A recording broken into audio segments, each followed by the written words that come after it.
Hello, folks! Tudo bem? Gente ativa da mente criativa.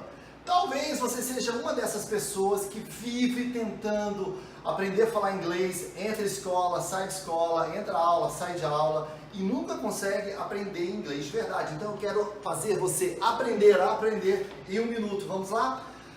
O que acontece? As pessoas criticam as escolas de inglês, eu não sou dono de escola de inglês, e pode ser até de fato que existam métodos melhores, acho que a educação está se reinventando, mas eu acho que na maioria dos casos o problema é mais de esforço do aluno. Você precisa ter uma dose maior de imersão nessa língua. Eu vou dar meu exemplo. Eu tinha inglês mais ou menos, eu tinha um cliente muito importante, uma indústria que eu atendia. Um dia ele chegou para mim e falou: Alexandre, a partir de hoje você vai se reportar e vai falar apenas com Derek. Derek, como eu vim descobrir, não era brasileiro e não falava português, ele ficava no escritório nos Estados Unidos.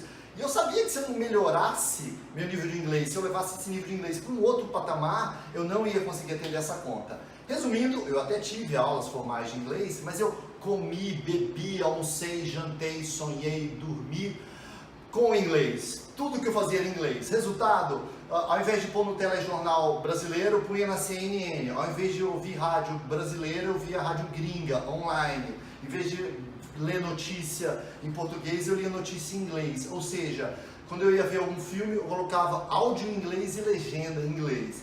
Quando eu ia viajar, podcast era só em inglês. Ou seja, eu travei um volume de contato com a língua muito maior do que aquela uma horinha e meia que você tem durante a aula de inglês. Essa é a realidade. Você passa a sua vida toda pensando em português, ouvindo português, novela em português, placa de trânsito em português.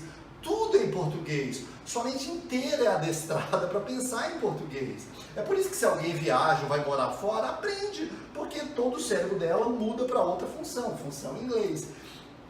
E eu acho que 1h30 por semana, ou 2, seja como for, é insuficiente para isso. E pior, muita gente ainda ocupa mal essa 1h30, ainda é um aluno mais ou menos.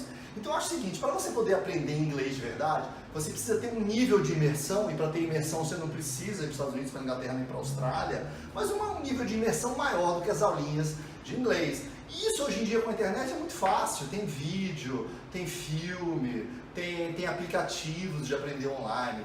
Eu acho que a melhor saída não é uma saída simples, mas a saída mais eficaz é você ter um volume de contato com a língua maior do que simplesmente aquelas horas que você passa dentro da sala de aula. Desculpa se eu não te dei uma formulinha mágica, mas formulinha mágica nesse caso raramente funciona, tá legal? Pelo menos foi assim que funcionou pra mim, talvez eu seja limitado, não seja tão inteligente, mas pra mim funcionou comer, beber, jantar e almoçar em inglês. Um abraço, espero que você goste. That's all, folks. Até a próxima.